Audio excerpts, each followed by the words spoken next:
আসসালামু আলাইকুম। তো আজকে আমরা যাচ্ছি মেলায়। এটা হচ্ছে গাজীপুরের সবচেয়ে বড় মেলা, ক্ষুদ্র ও কুটির শিল্প মেলা বলে যাকে। এটা প্রায় ২০০ বছর পর আর কি এত বড় মেলা বসেছে। রথ মেলাও হয় কিন্তু এত বড় হয় না। তো আমরা গিয়ে নানান জিনিস দেখলাম। এর মধ্যে খুব সুন্দর সুন্দর পাপোশ দেখলাম, বাচ্চাদের খেলার অনেক কিছু আছে। তারপর মেয়ের বাবার সাথে ঘোড়ার মধ্যে উঠবে। এই যে দুইজনে ঘোড়ার মধ্যে ঘোরানি খাচ্ছে। তো মেয়ে আর বাবার ভালোবাসা। সবাই মেলার মধ্যে গেলে এরকমই, কিন্তু আমি যদি উঠি দেখা যায় যে আমার মাথা ঘুরতেই থাকে। তাই বললাম যে আপনারা দুইজনে ওঠেন, আর মেয়ে তো বড় খুশি, এটাতে উঠবেই। কোনো রাইড দেখলে যেন মিস না যায়। চরকিতে উঠতে চাই, কিন্তু চরকিতে মাথা ঘোরায় দেখে আমি উঠতে দেই না। আমার নিজেরই ভয় লাগে, ওদেরকে দিব উঠতে। তো প্রায় ১ মিনিটের মতো মাশাআল্লাহ দিলে ঘোরাইলো। সাথে আর একটা বাচ্চা ছিল, বাচ্চার বাবা ছিল। আসলে বাচ্চার বাবারা বাচ্চাদের একটা মানসিক শান্তি, এটা না বললেই নয়।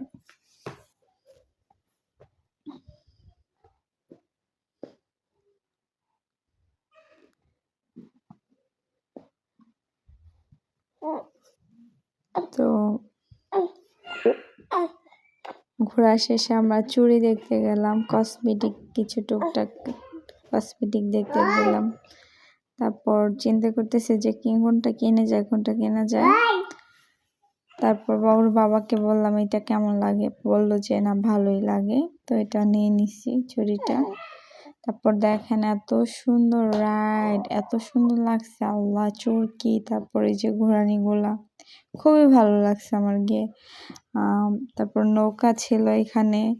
তো ইনশাল্লাহ আপনাদের অনেক ভালো লাগবে, আপনারা যাবেন, গিয়ে ঘুরে আসবেন, ইনশাল্লাহ আপনাদের মনও ভালো হবে। তো এখানে দেখে ছোট ছোট পুতুল, কিন্তু এই পুতুলগুলোর দাম লাগাইছে 500 টাকা। কিন্তু এগুলো তো 500 টাকার জিনিস না, এগুলো বড় জোর 200 টাকা 250 টাকার জিনিস, তাই না? মানে মেলার মধ্যে আমার যা মনে হলো যে এটা চিরুনি কিনলেও চিরুনির দাম 10 টাকার জায়গায় 20 টাকা নিচ্ছে। মেলাতে আর কি ডাবল লাভ করে। এই যে ডোরেমন পুতুল, অনেক ধরনের অনেক খেলনা ছিল বাচ্চাদের। তো ওর বাবা আর ও শুধু ওর বাবাকে খেলনা দেখাইতেছে, বাবা এটা নিব, বাবা ওইটা নিব। শেষে একটা ওরে পুতুল কিনেই দিলাম। তারপরে যে কসমেটিকের দোকান, কি সুন্দর কসমেটিক বসাইছে, এগুলো দেখলাম। মানে এখানে লেখা যেটাই নেবেন 30 টাকা, ছোট ছোট জিনিস 30 টাকা। আর এই যে এটা কাচের জিনিস। তো মেলার মধ্যে দেখা গেল যে কসমেটিকের জিনিসগুলাই বেশি এবং বাচ্চাদের খেলনার জিনিস, কারণ মেলার মূল আকর্ষণই বাচ্চারা।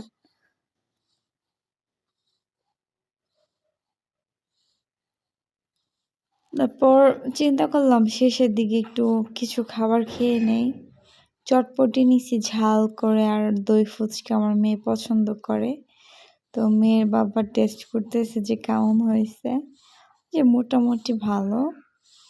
তারপর দই ফুচকার দাম 120 টাকা নিচ্ছে, যে এখানে নর্মালি দই ফুচকা 100 টাকা করে। হ্যাঁ, 100 টাকা করে দেখা যায় 10-12 পিস দেয় বাইরে, আর এখানে 8 পিস দিচ্ছে। তারপর ওর বাবা আমাদের একটা ছবি তুললো, আমরা একটা ছবি তুললাম। এই তো শেষ। আল্লাহ হাফেজ, আসসালামু আলাইকুম।